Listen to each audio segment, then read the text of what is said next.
하나님께서는 다윗을 이스라엘의 왕으로 삼아 주셨습니다. 다윗이 이제 왕이 되자 하나님의 법궤를 자신이 있는 예루살렘으로 모시려고 하였습니다. 여러분, 하나님의 법궤는 어디에 있었을까요? 엘리가 대제사장으로 있었을 때입니다.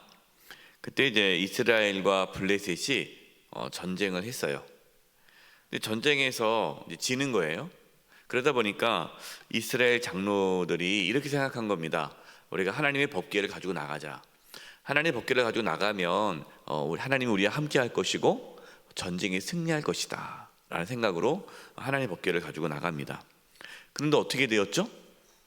그 전쟁에서 패하고 그 법궤를 블레셋에 빼앗기게 되죠. 하나님 법궤가 이제 블레셋 땅에 들어가게 되었습니다. 하나님께서 하나님의 법궤가 있는 그 지역을 심판하시죠. 그래서 이제 블레셋 사람들이 하나님의 재앙, 진노가 두려워서 다시 이스라엘 땅으로 보내줍니다. 그곳이 베스메스였어요. 베스메스 성읍에 이스라엘 베스메스 성읍에 하나님의 법궤가 도착하게 되었습니다. 베스메스 사람들이 법궤가 궁금하잖아요. 법궤 안이. 그래서 그 법궤 안을 열어서 보다가 죽게 되죠.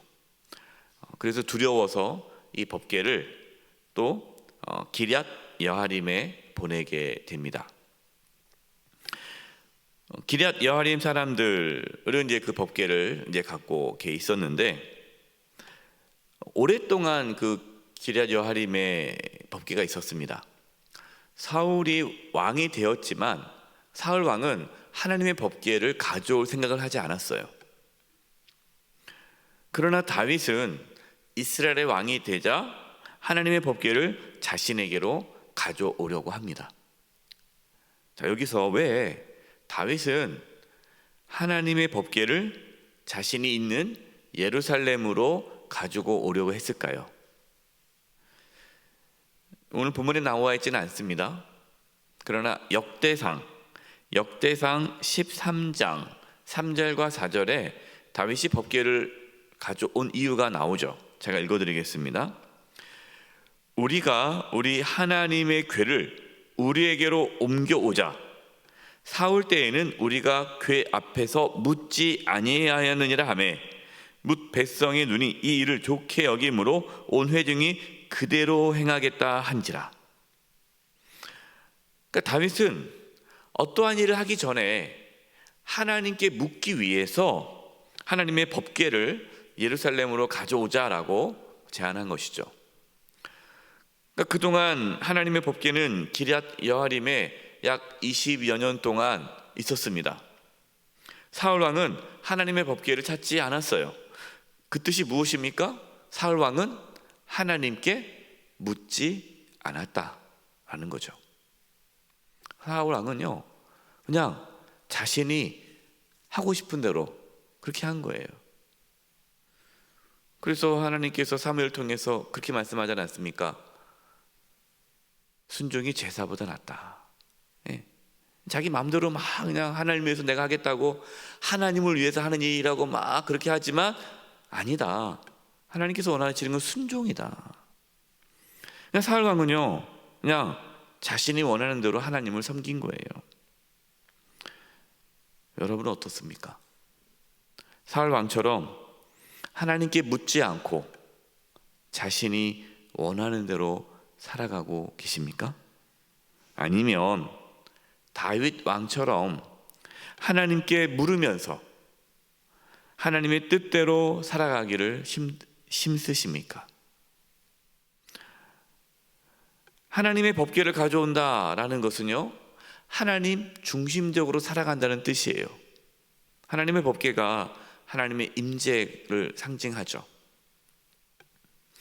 저와 여러분, 늘 하나님께 물으시고 늘 하나님 중심으로 살아갈 수 있기를 바랍니다.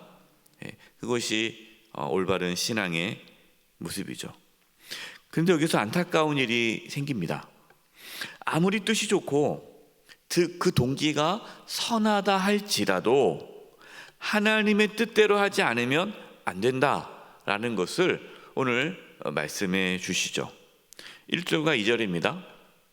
다윗이 이스라엘에서 뽑은 무리 3만 명을 다시 모으고 다윗이 일어나 자기와 함께 있는 모든 사람과 더불어 바알레 유다로 가서 거기서 하나님의 궤를 메어 오려 하니 그 궤는 그룹들 사이에 좌정하신 만군의 여호와의 이름으로 불리는 것이라. 다윗은 3만 명의 사람들을 세웠어요. 하나님의 궤를 옮기기 위해서.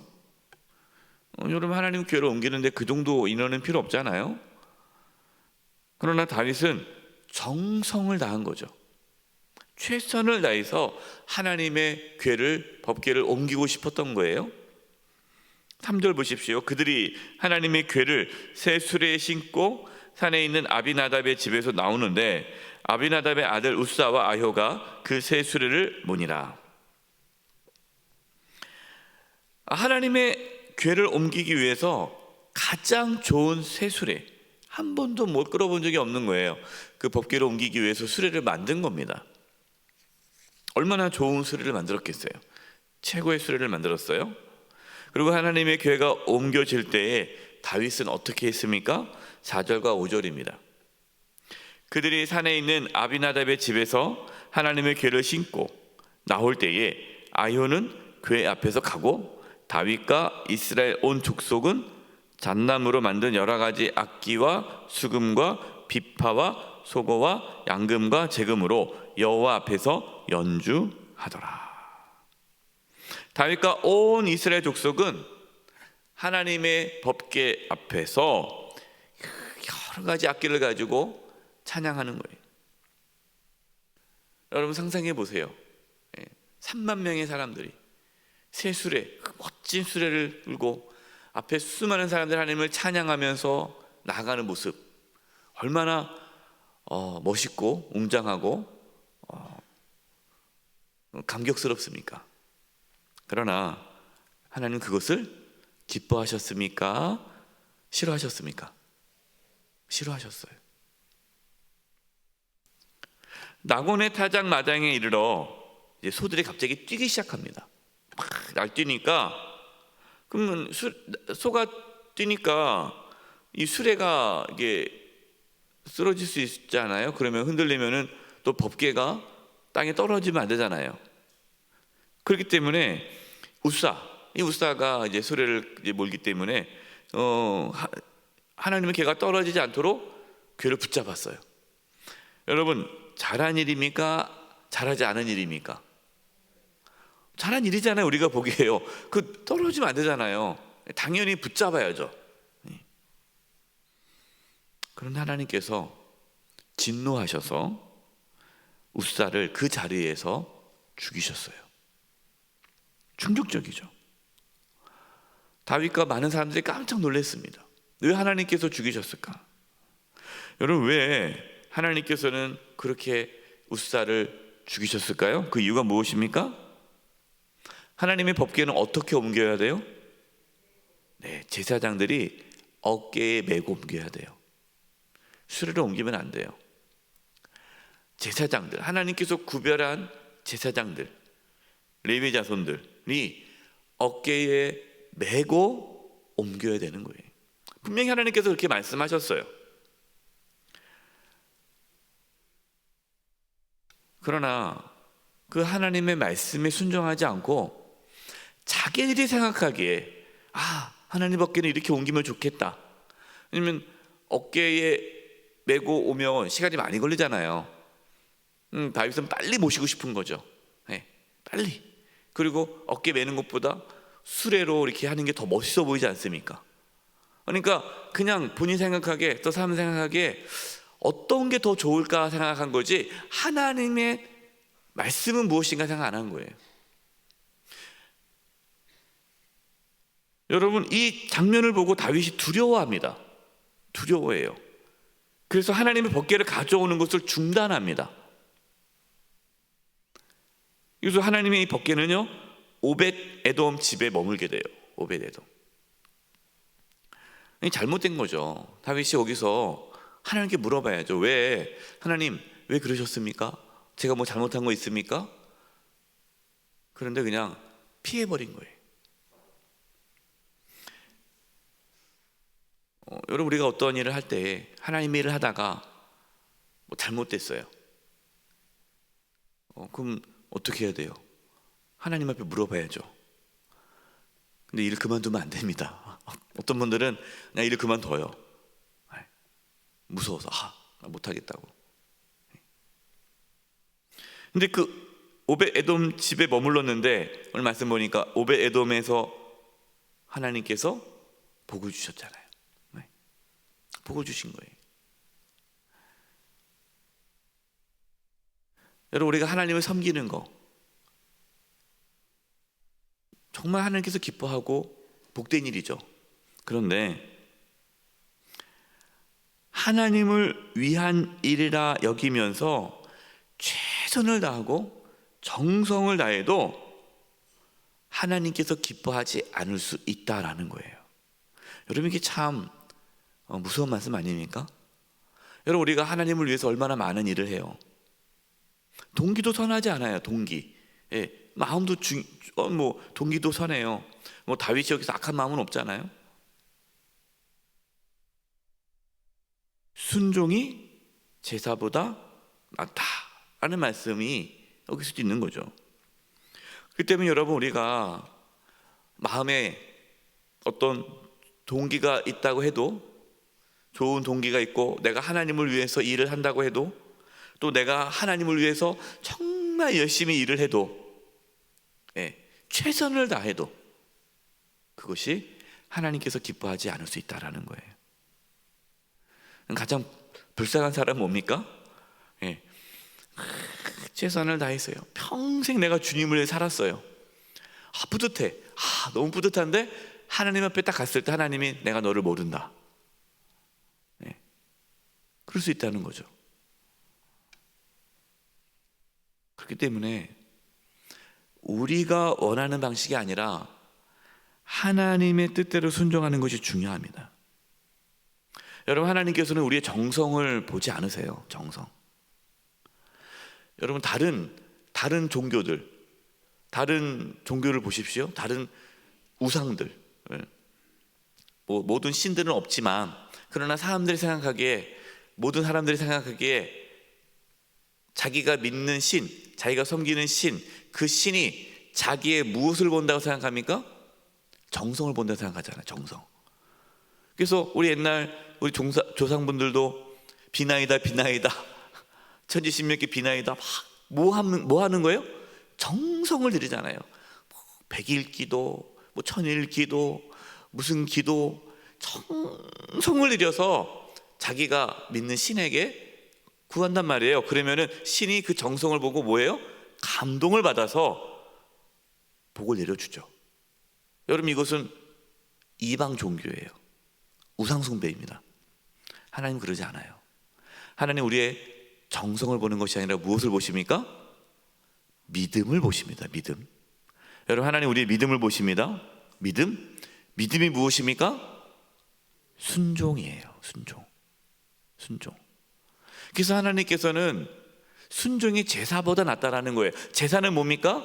정성이에요. 제사는 정성스럽게 하나님께 제사 지내는 거 하나님 원치 않고 순종을 원한다. 여러분, 이걸 오해하지 마세요. 이제부터 그러면 정성 들이지 말아야겠다, 예배 드릴 때 대충 해야겠다, 그 뜻이 아니에요. 정성이 필요 없다라는 것이 아니라 정성으로 하나님께 나아가면 안 되고 믿음으로 나가야 되죠. 우리는 어떻게 해야 돼요? 믿음으로 최선을 다해서 하나님을 섬겨야죠. 정성껏, 믿음으로 정성껏 섬겨야지 그 최선과 정성이 의미가 있는 것이지, 믿음이 빠진 정성은 우상 숭배가 된다는 거예요. 왜? 하나님을 내가 조종하는 거기 때문에. 여러분, 신앙생활 나의 정성으로 하나님을 움직이려고 하지 마세요.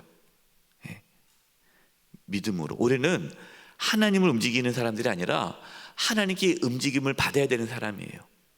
하나님께 순종하는 사람. 오늘 그것을 우리에게 말씀해 주십니다. 하나님의 말씀에 순종하심으로 하나님을 바르게 섬길 수 있는 저와 여러분 되기를 간절히 축원드립니다. 이제 우리 합심해서 기도하겠습니다.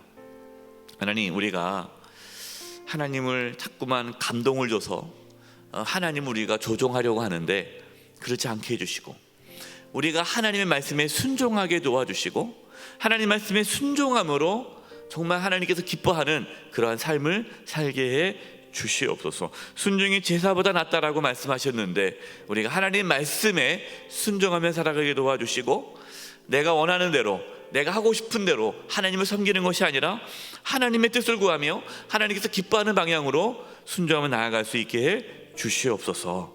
우리 이 부분을 위해서 합심해서 송송으로 기도하겠습니다. 하나님 아버지, 시작 기도합니다. 아버지 하나님, 저희들 정말 하나님을 두렵고 떨린 가운데 하나님을 섬기기를 원합니다. 하나님 아버지, 다윗처럼 하나님의 법궤를 우리의 삶 가운데 모시기를 원합니다. 하나님을 중심으로 모시기를 원합니다. 하나님을 정말 우리 마음 가운데 모시기를 원합니다. 하나님께 귀를 기울이며 하나님께 묻고 하나님을 의지하며 하나님을 바라보며 하나님의 인도하심을 받으며 살아가기를 원합니다. 하나님이여, 우리가 원하는 방식대로, 내가 좋아하는 방식대로, 내가 원하는 방식이 아니라 하나님이 원하는 방식대로, 하나님께서 기뻐하는 방식대로, 하나님 말씀대로 순종하며 살아가게 도와주시옵소서. 하나님 아버지, 순종이 제사보다 낫다라고 말씀하셨는데 하나님 말씀에 순종하며 살아가게 도와주시옵소서. 하나님, 저희들의 정성과 또 하나님을 위한 헌신과 그 모든 노력이 헛되지 않게 도와주시고 하나님을 기쁘시게 하는 정성과 노력이 될 수 있도록 하나님 아버지, 저희들에게 영적인 분별력을 주시고 하나님의 말씀에 순종할 수 있도록 주님, 저희들을 이끌어 주시고 인도하여 주시옵소서. 하나님, 저희들이 하나님을 위한 모든 수고와 헌신과 정성이 하나님께서 기뻐하시는 일이 될 수 있도록 저희들에게 하나님 말씀에 순종할 수 있는 믿음을 허락하여 주시옵소서. 하나님께 묻고 하나님을 의지하고 하나님을 바라보며 살아갈 수 있도록 도와주시며, 저희 영세교회가 하나님께 순종하며 나아가는 교회가 되게 해 주시옵소서. 예수님의 이름으로 기도드립니다. 아멘.